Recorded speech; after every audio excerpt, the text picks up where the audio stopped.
Hello there, ladies and gentlemen, boys and girls. It is Dr. Young here for the very first, not bow tie Tuesday tip, but be the thermostat, not the thermometer leadership podcast. I'm super excited. We are going to go down a journey of interviewing different leaders that I believe, and you all will see, that are thermostat leaders. They are leaders who are setting the thermostat and not just being the thermometer. So I am super excited for you to go down this journey to discuss leadership, education, and personal growth with my very first guest, Mr. Todd Nesloney. Welcome, Todd. Man, that is quite the intro. Thank you so much, Tron. Excited to be here. Man, I'm so excited to have you. So you're my very first interview.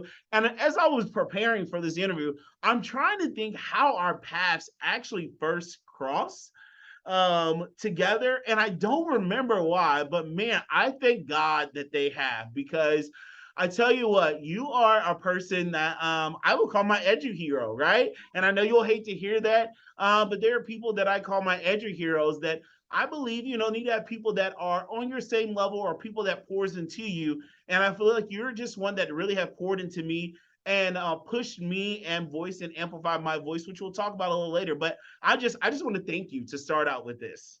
Hey, that means a ton. I actually do remember how we connected. Okay, tell me, jog my So, memory. I heard your name once before. I'm not sure where, but when we were planning before COVID hit, when we were planning Get Your Lead On in Chicago, that your name had came up again from somebody else, and they're like, "You have to check out this guy. He's amazing. He's who y'all need to bring on." And so that's how I actually connected with you. That's right. That's right. And COVID happened and we didn't get to do the Get Your Lead On Chicago. So Not hopefully yet. we'll Not come back yet. here. Yes, that's right. Yeah.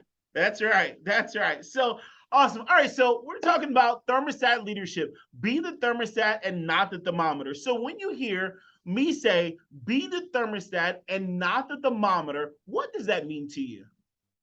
When I hear you say that, my initial thought is I can control the thermostat. I can choose what temperature I want it to be at, and hopefully it will adjust to the temperature I set it to. Whereas a thermometer, I'm just dealing with identifying what the temperature is currently. So why is it important for leaders to be the thermostat and not the thermometer? Because, I think as leaders, we really set the tone. We really have to decide where we want our campus headed and what are we doing to help it go in that direction. We can't just sit around and say, well, this is happening. We're just going to live with it.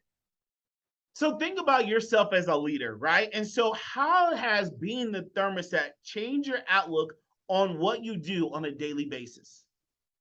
I really think that for me, it's always knowing that no matter what I'm doing, I'm impacting someone, whether it's in what my face looks like, if I'm smiling or not, whether it's in the tone of my voice, the decisions I make, all of that impacts others, and all of that helps set the thermostat. And so I think for me, it is a point of I have to make sure that I'm not being, I guess what you could say, a false reading. I really want to reflect exactly where we are. And so I do that through being vulnerable, being honest, but also letting people know, like, this is the vision. This is where we're headed. This is why we're headed that direction. And so I think the more I can be open and honest and vulnerable with my team, the more they understand that I really am making decisions that are in the best interest of all. Even when they don't agree with some of the decisions, because as you know, no matter where we work, we're not always going to agree with our supervisor. Right. So Right. No, thank you so much. And I agree. And you said something, and that is, setting the thermostat and letting people know where you're heading and hoping that you're reaching there. But there is that temperature, that mark where you want everybody to go, right? So what's the danger of you just being the thermostat, right? What's the danger of a leader just reflecting what's happening in their building or in their business and not setting the thermostat? yeah, I think when you're just reflecting the temperature that's in the room, it's showing that you're not really trying to lead. You're just sitting comfortably where you are. And depending on that temperature, it might not be very comfortable.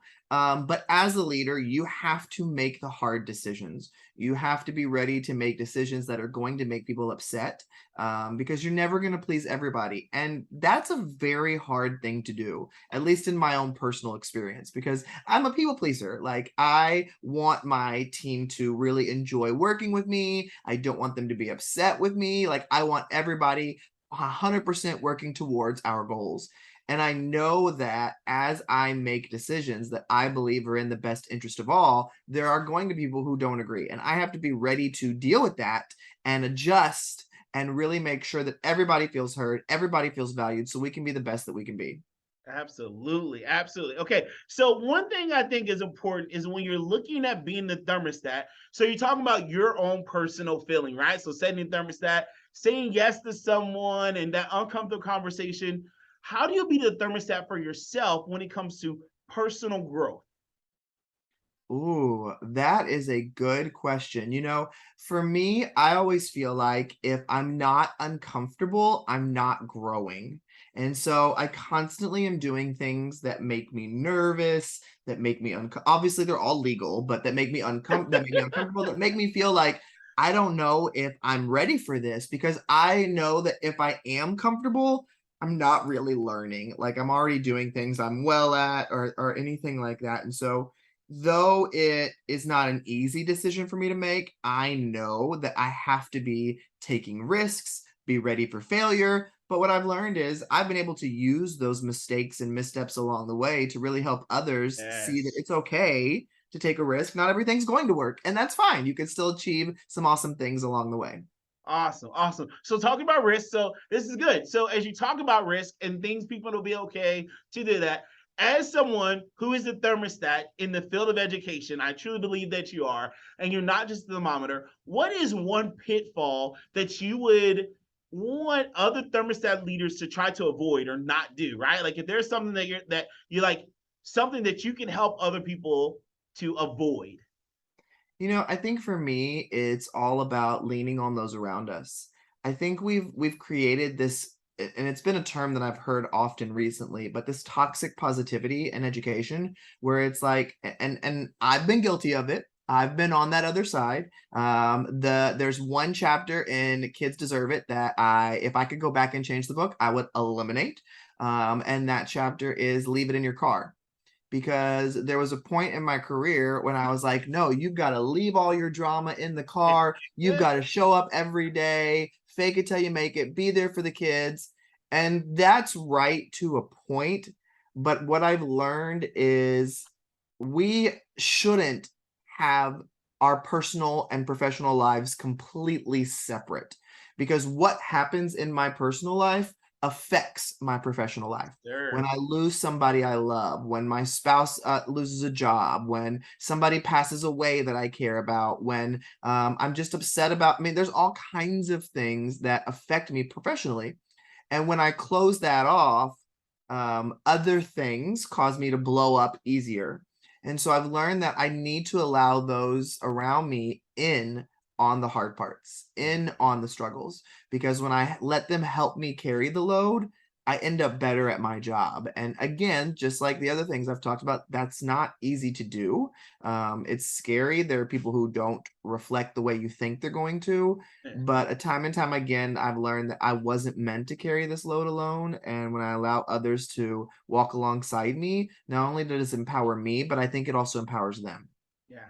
Man, I thank you for that honesty. And it's hard for leaders, and you're right. If you don't mind, there's a point of personal privilege. So I had opportunity, like we connected, and to being part of Get Your Lead On, right? And being a presenter for the national conference this past summer. And I was super excited about it. And then life happened. This Mm. last school year was the worst I've had in 18 years. And then it started bleeding into my personal life. And I just was not happy. I was not motivated. And my staff would be like, what's wrong? And I'd be like, oh, it's fine. Well, you and I both know, being the people who are like normally happy and positive, if you're not exuding that, then they're Yeah. like, oh no, you're lying to us, Yeah. right? And seeing Yeah. the things that are going on. And I made the hard call to step back from doing Get Your Lead On this year, because I just couldn't, I didn't have it in me to pour out any more of my bucket. And that was hard for me. That was so hard because I'm like, man, this is such a great opportunity to continue to pour into other people and be the thermostat. And I had that honest conversation with you, and you said thank you, right? Like thank you for doing that because most people would not have done that. And I Yep. wasn't doing it to say, oh, look at me, but I was trying to be honest. And one thing that I told myself is that I was not going to start carrying this load alone and being honest with people, right? And so this past school year, the start of the year, I was honest with my staff. They had a horrible year and I had a horrible year. So I told them all, like, it was horrible. I hated it. I didn't like it. I don't want to go back there. So I took all that stuff, wrote it down, what I didn't like, and I shredded it and I threw it away. Right. Yep. To literally have that physical embodiment of this is over. Right. We're not carrying this forward. So I want to thank you for allowing me to live out what you're saying, right? Like to not carry my personal stuff and be separate from what I'm doing professionally and making sure that they mirror and they match and work and mesh, right? So I think that's important. So thank you for that. Well, and I think that's a great leadership skill to have because we have to remind ourselves that when we're not taking care of ourselves, we're not good for anybody else. And so you could have pushed through, as some people say, and still shown up, but you wouldn't have been at your best. And you wouldn't have been what was needed in that moment. And so I think that that's where we have to understand where that's why we have to be like that. Because I mean, I know that when I talked to you a couple weeks after, you were like, I feel like such a weight is lifted just with that little bit of honesty right there. And that's exactly right. I mean, that's why we have to be like that. Awesome. Thank you. Thank you. So what motivates you? What keeps you going to be the thermostat? It's funny because what keeps me going right now is that I always want to make sure that no matter who I'm working with, no matter what the environment is, that they leave working with me feeling seen, heard, and valued. I feel like we are in a career where we give so much of ourselves, yet often feel so underappreciated or undervalued, or only on this day or this week do we feel seen and heard. And then because of job titles, we feel like our voices aren't always where we want them to be. And so for me, it's just helping make sure people always feel like they are there for a reason because they Yes. are. So Yes. Awesome. Awesome. So is that why you invest in others, right? Like as a yeah. thermostat leader, I feel like you invest in others. Is that the Mhm. reason why you invest in others and you amplify other people's voice? Oh yeah, and I always want to make sure too that I love being able to see things in people that they don't yet see in themselves and to grow that piece. And so that's always exciting for me, to have somebody be like, "Hey, have you considered doing this?" And they're like, that's not me." And I'm like, "Oh no, but it totally is. Let me help you along."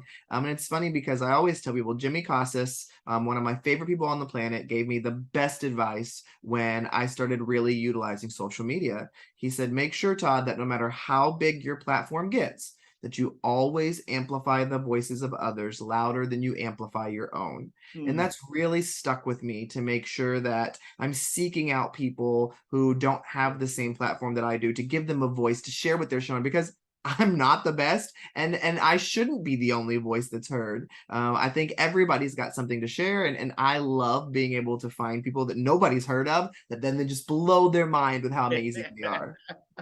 That is awesome. Awesome. All right. So then we'll wrap it up with this. In John Maxwell's book, The 15 Invaluable Laws of Growth, he quotes Dr. David McClelland of Harvard that people who you habitually associate with are called your reference group. And these people determine as much as 95% of your success or failure in life. So let's help others with their reference group. Who are 5 people that others should connect with or follow? Ooh, that is wow. Okay. So obviously I'm gonna say Jimmy Casas, who I already mentioned. Yes. He actually just had a book come out today also. So super excited. I got to read an early copy. It's amazing. But I definitely love Jimmy Casas. Two of my buddies that have been super close friends of mine for almost a decade now, who I met on social media before I met in real life, yet we talk every single day on text or Voxer, is Brad Gustafson in Minnesota and Ben Gilpin in Michigan. Both of them are principals, elementary principals, but two just fantastic guys. My fourth, would have to be Joshua Stamper. He's been a teacher, an assistant principal. He works the Teach Better team. He's based in Texas. He is amazing.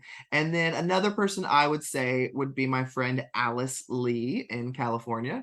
She's been a teacher, a principal, and now she's a director of secondary something at it's a brand new job. But she's one of my literacy heroes. We share books all the time, but she's just a great resource as well. That's awesome. Thank you for helping other people grow their reference group.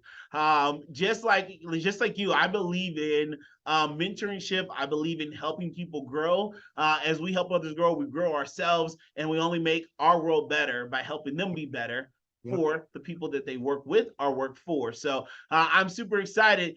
Is there anything else that you will love to leave with the people on this very first episode of Be the Thermostat and Not the Thermometer? I think it just goes back to what I said earlier. Whoever's listening today, just know that the space where you find yourself right now, the career, the family, the friends, is exactly where you were meant to be. So don't worry about where you were yesterday. Don't think about where you're going to be tomorrow. Know that in this moment, you were placed there for a reason. So own it, live it, and just think about how brilliant you are and how this world needs what you bring to the table. Yes. Hey, you have something unique to add to this world because you are the only you. So Right. live out your uniqueness. All right, Todd. So where can people find you at? Where can people connect with you at? What's some work that you're doing right now?